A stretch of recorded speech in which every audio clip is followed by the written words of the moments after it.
আসসালামু আলাইকুম ওয়া রাহমাতুল্লাহ। মাননীয় সদস্যবৃন্দ, দিনের কার্যসূচি অনুযায়ী এখন প্রশ্নকাল শুরু হচ্ছে। প্রশ্নকালের প্রথম 30 মিনিট মাননীয় প্রধানমন্ত্রী কর্তৃক উত্তরদানের জন্য নির্ধারিত। টাঙ্গাইল 6 আসন থেকে নির্বাচিত মাননীয় সংসদ সদস্য জনাব মোহাম্মদ রবিউল আউয়াল, আপনি তারকা চিহ্নিত প্রশ্ন 18 পাঠ করতে পারেন। বিসমিল্লাহির রহমানির রহিম। মাননীয় স্পিকার, আপনাকে ধন্যবাদ। আমি মোহাম্মদ রবিউল আউয়াল, 135 টাঙ্গাইল 6। মাননীয় প্রধানমন্ত্রী অনুগ্রহ করে বলিবেন কি, কৃষি উৎপাদন ও উৎপাদনশীলতা বৃদ্ধি, পতিত জমি, আবাদ ও কৃষিপণ্য বহুমুখীকরণ প্রণোদনা ও পুনর্বাসন সহায়তা, কৃষিপণ্য সংরক্ষণ, প্রক্রিয়াকরণ ও রপ্তানি, গবেষণা ও উদ্ভাবন এবং জলবায়ু পরিবর্তনের প্রভাব মোকাবেলায় স্মার্ট কৃষি কার্যক্রম বাস্তবায়নে আপনার সরকার যেই সকল পরিকল্পনা গ্রহণ করিয়াছেন তাহা কি? ধন্যবাদ মাননীয় সদস্য। তারকা চিহ্নিত প্রশ্ন 18 সংসদে উত্থাপিত হলো। মাননীয় প্রধানমন্ত্রী। বিসমিল্লাহির রহমানির রহিম। মাননীয় স্পিকার, মাননীয় সংসদ সদস্য, আপনাদেরকে ধন্যবাদ। মাননীয় সংসদ সদস্য, আপনার যে প্রশ্ন করেছেন সে সম্পর্কে আমি বলতে চাই, মাননীয় স্পিকার, বাংলাদেশ একটি কৃষি নির্ভর দেশ। দেশের খাদ্য নিরাপত্তা, দারিদ্র্য বিমোচন এবং অর্থনৈতিক উন্নয়নে অবশ্যই কৃষির ভূমিকা অত্যন্ত গুরুত্বপূর্ণ। তবে আমরা যেটি সবাই দেখছি, আমাদের চোখের সামনেই ঘটছে বিভিন্ন বিষয়, যেমন জলবায়ু পরিবর্তন, জনসংখ্যা বৃদ্ধি, জমির পরিমাণ হ্রাস এবং প্রযুক্তির যে সীমাবদ্ধতা, এই সকল কারণে কৃষিখাত বিভিন্ন রকম চ্যালেঞ্জের সম্মুখীন। আমাদেরকে এসব চ্যালেঞ্জ মোকাবেলা করেই কৃষি উৎপাদন এবং উৎপাদনশীলতা বৃদ্ধির মাধ্যমে কৃষিকে টেকসই এবং লাভজনক খাতে রূপান্তর করার লক্ষ্যে সমগ্র দেশবাসী দেখেছেন, আমরা এরই ভিতরে 14 এপ্রিল কৃষক কার্ড, আমরা যেটি প্রতিশ্রুতি দিয়েছিলাম নির্বাচনের পূর্বে, সেটির কাজ আমরা শুরু করেছি।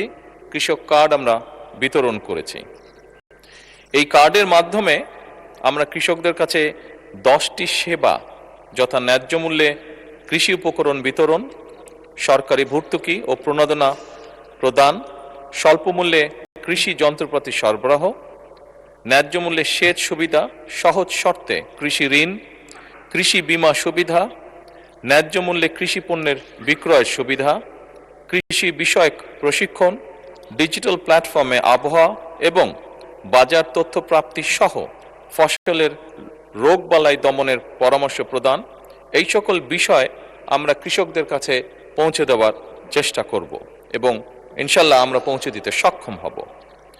পর্যায়ক্রমিকভাবে মাননীয় স্পিকার, দেশের সকল কৃষককে আমরা এই কার্ড প্রদান করব, যার পরিমাণ প্রায় 2,75,00,000 কৃষক। মাননীয় স্পিকার, এছাড়াও কৃষির উন্নয়নে বর্তমান সরকার আরও অনেকগুলো সময় উপযোগী পরিকল্পনা গ্রহণ করেছে। আমি সকলের জানার স্বার্থে, মাননীয় সংসদ সদস্যবৃন্দ এবং দেশবাসীর জানার স্বার্থে, আমি এই সংসদের গুরুত্বপূর্ণ সময়ের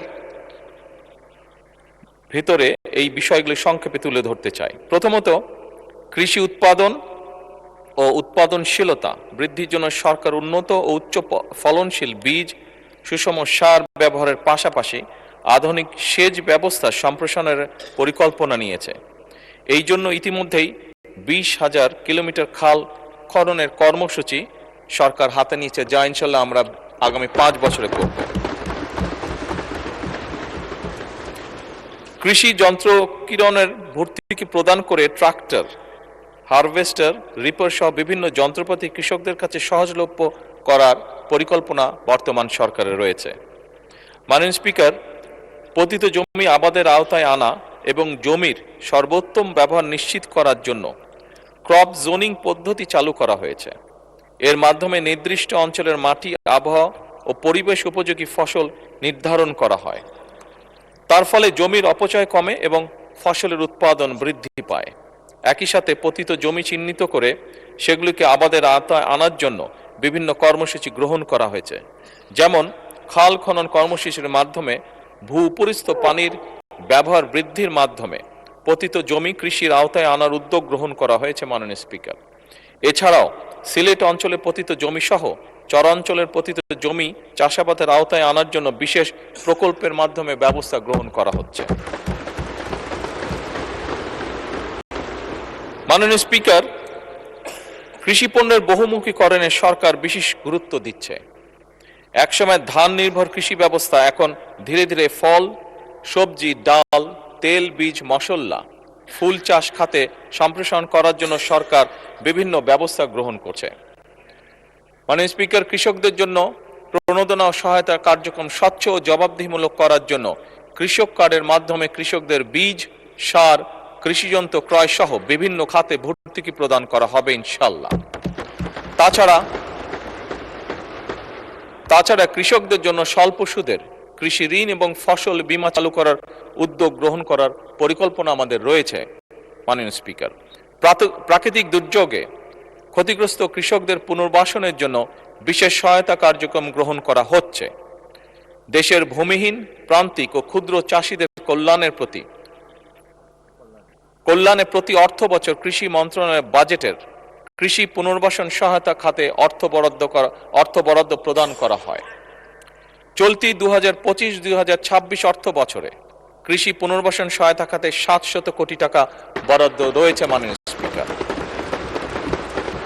উক্ত বরাদ্দ হতে ক্ষুদ্র প্রান্তিক কৃষকদের বিনামূল্যে বীজ, সার ও অন্যান্য কৃষি উপকরণ বিতরণ বাবদ 401 কোটি 60 লক্ষ টাকা ছাড় করা হয়েছে। এর মধ্যে মাননীয় স্পিকার, এতে করে 25,22,000 ক্ষুদ্র প্রান্তিক কৃষক উপকৃত হয়েছে। মাননীয় স্পিকার, কৃষি পণ্য সংরক্ষণের লক্ষ্যে আধুনিক কোল্ড স্টোরেজ ও গুদাম নির্মাণ করা হচ্ছে। এছাড়া ফল ও সবজি সংরক্ষণের জন্য মিনি কোল্ড স্টোরেজ স্থাপন এবং পেঁয়াজ সংরক্ষণের জন্য এয়ার ফ্লো মেশিন বিতরণের উদ্যোগ গ্রহণ করা হয়েছে প্রায় 7,000।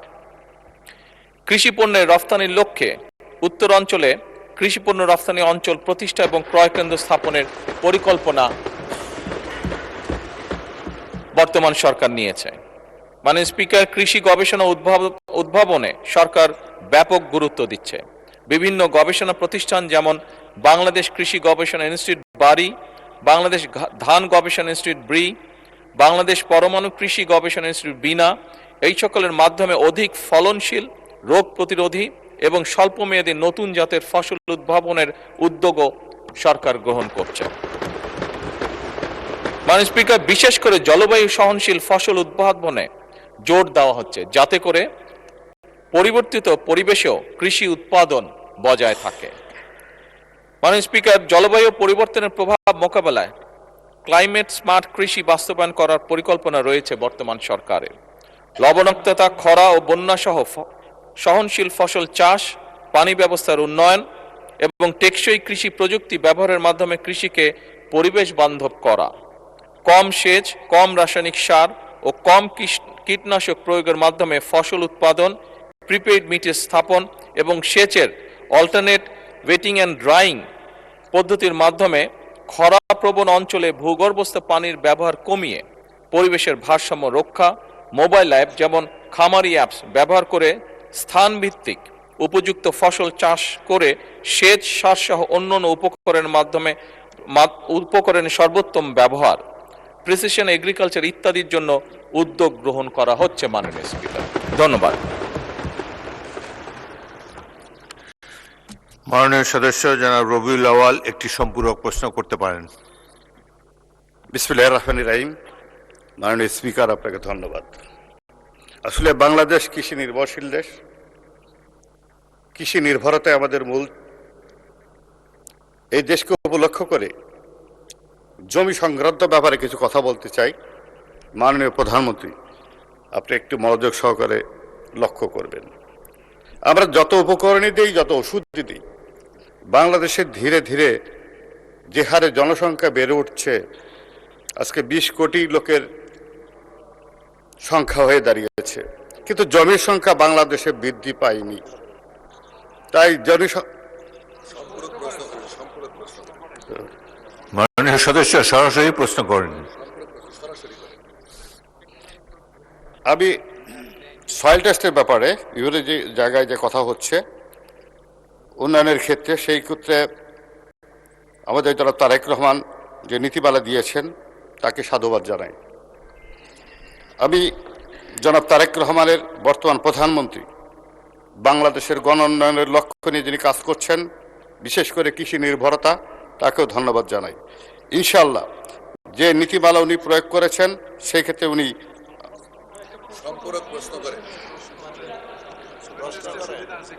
এখানে মাননীয় সদস্য, জি প্রধানমন্ত্রী যে উত্তর দিলেন এই প্রেক্ষিতে কোনো প্রশ্ন আছে কিনা সেটা সরাসরি বলেন।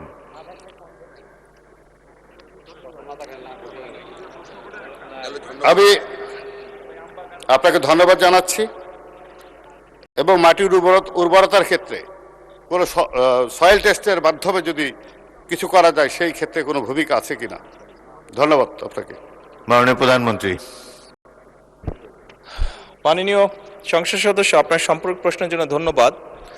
মাটির উর্বরতা বৃদ্ধির একটি পরিকল্পনা সরকার গ্রহণ করছে। আপনি জানেন যে বিভিন্ন মাননীয় স্পিকার, কেমিক্যাল সার ব্যবহার করার ফলে আমাদের অনেক জায়গায় মাটির উর্বরতা কমে গিয়েছে এবং সেই জন্যই মাটির বিভিন্ন বিষয় টেস্ট করার মাধ্যমে আমরা ন্যানো সারের প্রয়োগ বৃদ্ধি করতে চাচ্ছি, দেশে প্রচলনটা তৈরি করতে চাচ্ছি, যাতে করে সারের খরচও কমে এবং মাটির যে উর্বরতা শক্তি সেটি নষ্ট না হয়। এবং একই সাথে আরেকটি বিষয় আছে, বিভিন্ন জায়গায় মাটির যে উর্বরতা নষ্ট হয়ে যাওয়ার কারণে চুনের ব্যবহার করার মাধ্যমে মাটির উর্বরতা বৃদ্ধি করা সম্ভব, রাসায়নিক যে ক্রিয়াটি থাকে সেটিকে নিউট্রালাইজ করা সম্ভব, সেই উদ্যোগও গ্রহণ করছে সরকার।